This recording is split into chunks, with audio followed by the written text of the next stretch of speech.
Hey guys, welcome back to my channel. Today I wanted to share my 5-piece French wardrobe wish list. Now, if you haven't been following me since the start of this year, then you may know that I've been making more of an effort to shop consciously, considerately, and as part of that I decided to take on the 5-piece French wardrobe challenge, and I am going to link a blog post and also my last video on it just so that you can learn a little bit more about the challenge if you aren't familiar with it down in the description box below. So I thought I would just dive into it, talk through everything that's kind of on my wish list for the autumn-winter seasons ahead. We are almost all the way through autumn, but I do find it's a little bit delayed here in Sydney. The seasons kind of start a little bit later than you would expect. So the first thing, and this is something I feel like I have been searching for, I'm still yet to find the perfect one, is a double-breasted black wool blazer. Now, I've kind of been trying to refine my personal style a little bit and figure out my style uniform for the autumn-winter season ahead, and this was something that became clear to me that I was missing. Now, I'm not sure whether this is something that I'll be able to get as a more affordable option, so it would count as a basic, or whether I'm going to have to invest, because the only ones that I've really seen that I have personally quite liked have been on the more expensive end of the spectrum. I'm going to link the ones I've been looking at down below. The first one that I spotted was from Anina Bing, and I have tried this blazer as a product loan in a different style, but I wasn't sure if the silhouette or the cut was exactly 100% perfect for me. So this one I'm looking at, it's slightly on the more affordable end of the spectrum. The other one that really caught my eye, and this one is horrendously expensive, it just hurts me, is from Saint Laurent, and this kind of I think epitomizes everything I've been looking for. It's a really beautiful oversized jacket, but it has satin lapels. I also saw one from Stella McCartney, which I think I had added to my wish list a few months back, but it's sold out in my size, so I'm going to keep my eyes out and see if I can find it in a smaller size, because this one does look like it's really good quality. The second thing on my wish list is a cashmere sweater from Celine. Now, I have had this particular sweater on my wish list for 5 years now. Ever since I was working at David Jones in the head office, I remember going down onto the shop floor, trying this on and thinking, this is what the sweaters of dreams are made of. It is just so luxuriously soft. It definitely feels very premium, and it is just a classic. It has more of a relaxed fit to it. It's from the Phoebe era, and it has very long sleeves. I'm going to insert some photos of me trying it on, because around Christmas time I decided to go and try it on again, and at the time I remember thinking that there were two reasons why I couldn't justify purchasing it. One, we're in the middle of summer. Two, it's actually really pricey, but I've kind of come to the conclusion that I've wanted it for so long now that I know it's a piece that I would wear for yonks. Now, I did actually recently go into the boutique to see whether they had the style available anymore, and unfortunately, because it was part of the Phoebe era, they've completely phased it out. The last one sold, I think she said back in January, so I missed the boat. I think I'm probably going to be looking in the pre-love market for this, so hopefully I can get it for a much better price tag, but yeah, I'm just going to be keeping my eyes open for that one. The next item on my wish list is a top from Tarte. I've been wanting to explore this brand for a really long time. I think I've heard Lizzie Hadfield mention it a lot, but it's just been on my radar for a while. I have a girlfriend who has this top, and after seeing it on her, I was just smitten. I felt like it would be a really great piece to add into my wardrobe as a more structured top option, something that I could also layer up for autumn winter too. Basically, it's a short sleeved top or blouse that nips in at the waist and almost has a bit of a peplum effect, and it's slightly longer, so I thought that this would also look really elevated with a pair of black trousers or something like that, but just one of those things that I think is quite special and I'd really love to add to my closet. I do just want to quickly point out that I've got 10 items here, and I've actually already bought a couple of my autumn purchases, so I won't be able to get everything on this list, but it's just kind of what I'm currently considering. The next item is one that I've had on my wish list for a while now. It's a pair of Mansell Gabrielle heels. If you've been watching me for a while, then you might recall that I purchased these last year in the gingham, and I had such high hopes for those shoes in the gingham print. However, unfortunately, because they're leather with fabric, I found that they didn't give and they were very uncomfortable. I have it on good authority from my mother-in-law, who has these shoes in the black suede, that they are incredibly comfortable. She said to me that they are the most comfortable heels that she's ever owned, and she actually has issues with her feet, so to me I think it's a really good recommendation. I've seen the leather version in person as well, and they look incredibly soft and supple, so I don't actually mind whether I end up getting the leather or the suede option, but I do have a feeling the leather option will probably be a bit more practical, and I do already have a couple of other pairs of black suede heels, so that might be the ones that I end up going for. The next item that's on my wish list is one that again has been on my wish list for years, since before we moved to Australia, and I am a little bit in two minds about this, and a subscriber did actually bring something to my attention which I'd completely forgotten, and it's a Burberry trench coat. So if you aren't familiar with this, Burberry were caught out for burning a lot of their old stock that they weren't selling just so that they could maintain that luxury price point. I do think they've been held accountable for that. I'm not too certain on all the details, but I do think that it's great that so many consumers are really conscious and that they are making these brands be accountable for their actions, particularly when it's having a negative impact on the environment.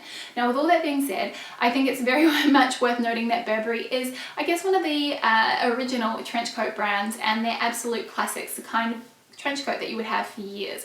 So instead of buying new, I do think I would really like to add maybe a vintage Burberry trench coat to my wardrobe. I have been kind of keeping my eye out just vaguely, but also looking at other trench coat options, because what I would really love is something that's a little bit more oversized, but also that has structure to it. And I am going to link the ones that I have had my eye on down in the description box below. Now, if you've been following me over on Instagram, you probably know that I purchased a new handbag as part of my autumn 5-piece French wardrobe purchases. However, I do have another handbag on my wish list, and there's quite a few that I've kind of been looking at and I've been considering over the past probably 12 to 24 months. So I'm just going to quickly talk you guys through the brands that I'm looking at and some of the very specific bags that I've had my eye on.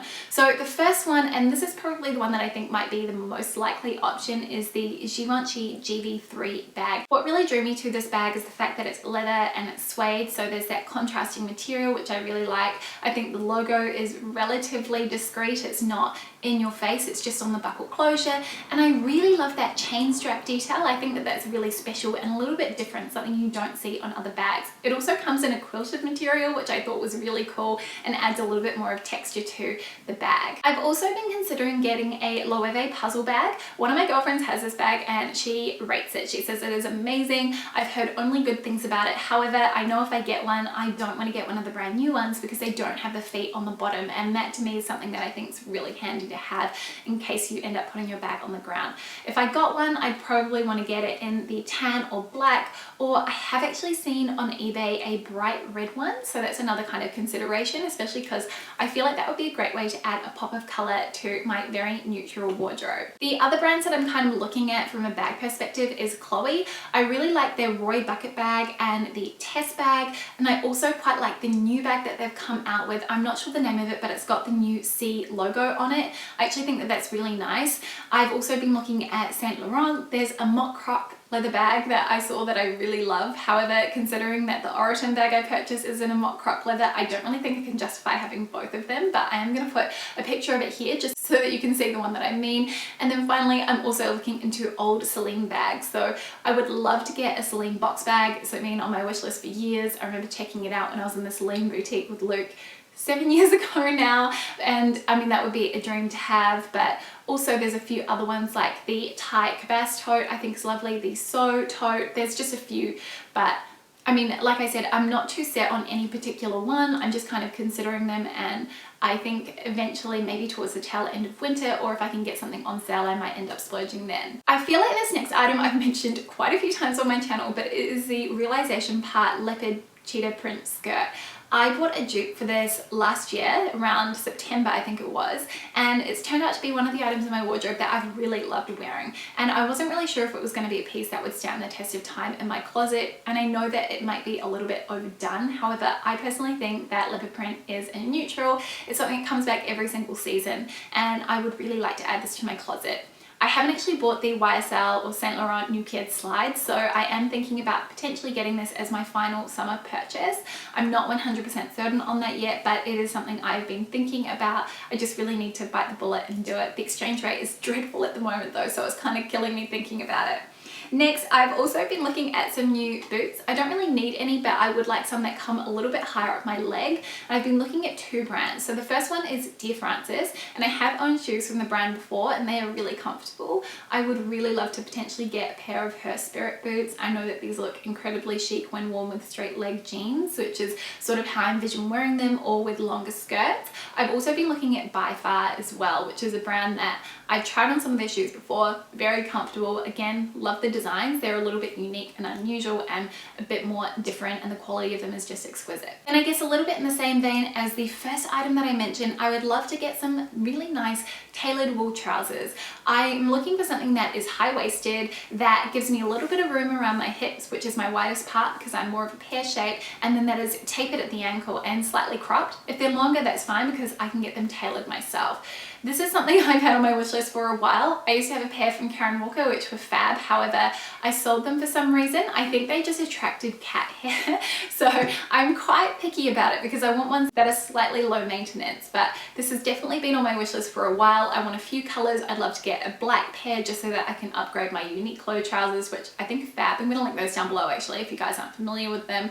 I'd also really like a dark grey pair and then an ochre or a tan colored pair, something that's a little bit richer and has a bit more warmth than a neutral. Then the final item that I've been looking at is a little bit of an upgrade on an item that I already have in my closet, and it's a skirt from Lover. So this is a navy, almost black skirt with a micro floral print, but it looks like a polka dot from afar. I actually thought it was polka dotted until I went to try it on in person. This is incredibly high-waisted and it has this beautiful ruffle detail down the sides with an asymmetrical hemline.